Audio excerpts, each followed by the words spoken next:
Boy, oh boy, Dave DeFore, we have a deal that's got my juices flowing a little bit. I'm feeling pretty good now. A few of these like we really expected, and not that this was unexpected. I just didn't maybe expect it to happen today.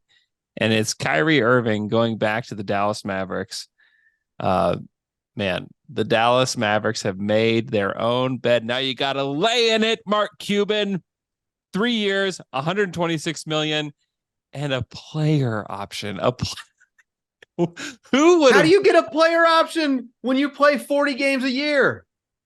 Oh man, getting a player option. Kyrie is probably just giggling to himself that he got himself a player option on his deal when he just created so much hijinks over the past several years. And he's like, doesn't matter. I'm getting $40 million a year no matter what. And you know what, by the way, that third year you're going to give me, I get to choose if I'm going to stay. I get to. In your face, Dallas, is kind of what this feels like. Players in other sports, in other leagues, like their union needs to learn from the NBA because this Kyrie Irving stuff is at this point pretty ridiculous. The guy is like a part-time basketball player, and he's now going to make like $40 million a season because he has so much leverage over a team that has acted. Honestly, they've been dumb. It's a genius location. It was a genius location for them. Great move for him. Yes. Beautiful move. Look, Kyrie Irving has and his agents, who is his stepmother. Yep. But she has been a genius in this entire thing. Between when she asked out of Brooklyn, getting him to Dallas, and now engineering a situation where essentially Dallas, they had no choice but to bring Kyrie back. This has been masterful planning on the part of Kyrie Irving and his team. Congratulations to him. I mean, I'm not begrudging him taking a billionaire's money. This is a great move for him. Fantastic. If you're the Dallas Mavericks, I think you're going to be able to eventually draw a straight line between trading for Kyrie Irving and Luka Doncic eventually leaving and going to the Knicks or the Lakers or wherever else he goes where he can win basketball, because I don't think they're going to win a lot of games in Dallas. They're a little bit hamstrung financially. I mean, they got to find a home for Dwight Powell at some point. JaVale McGee has 2 years left on his contract. I mean, this team has a long way to go. I'm assuming they're not bringing Christian Wood back because he's not very good, but we'll see. You never know. They are now kind of stuck in a very weird place. And, I do the 77 minutes pod with Tim Cato, and I'm sure we're going to dig into this next week. I just don't know how this team can improve, and it has to improve on what we saw last year. They literally pulled the plug on an opportunity at making the playoffs. We saw a play-in team in the East make it all the way to the finals. We watched a play-in team make it to the Western Conference Finals. This team pulled the plug on their season last year, and they're just going to run it back? Yeah. You may ask yourself, what options did they have? And they didn't have a ton of options. A lot of people like what they did on draft day. I just wonder, like, Derek Lively II is not going to play for them next year very much.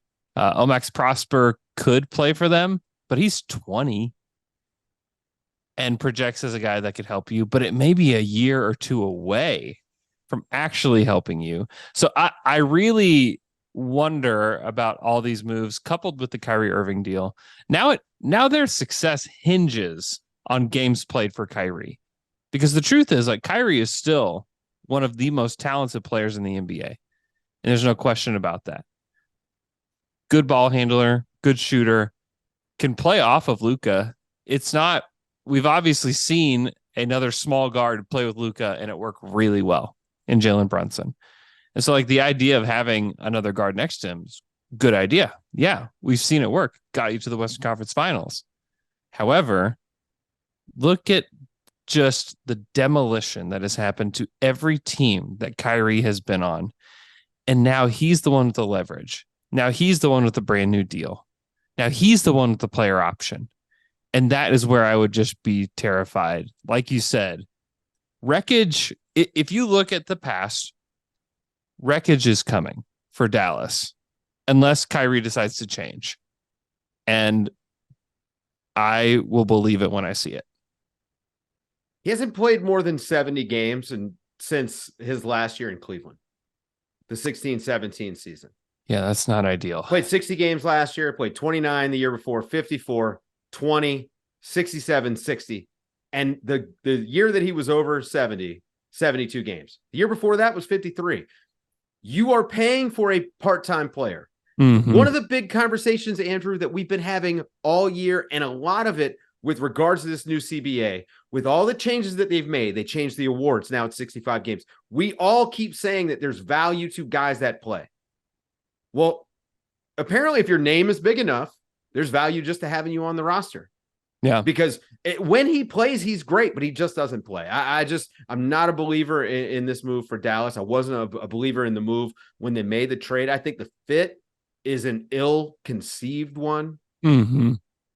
I don't know. Missing out on Bruce Brown now is going to be an even bigger deal because that defense is going to struggle. And that was their calling card. It got them to the Western Conference Finals just 2 years ago, and they've completely abandoned it for no plan at all, seemingly. Yep.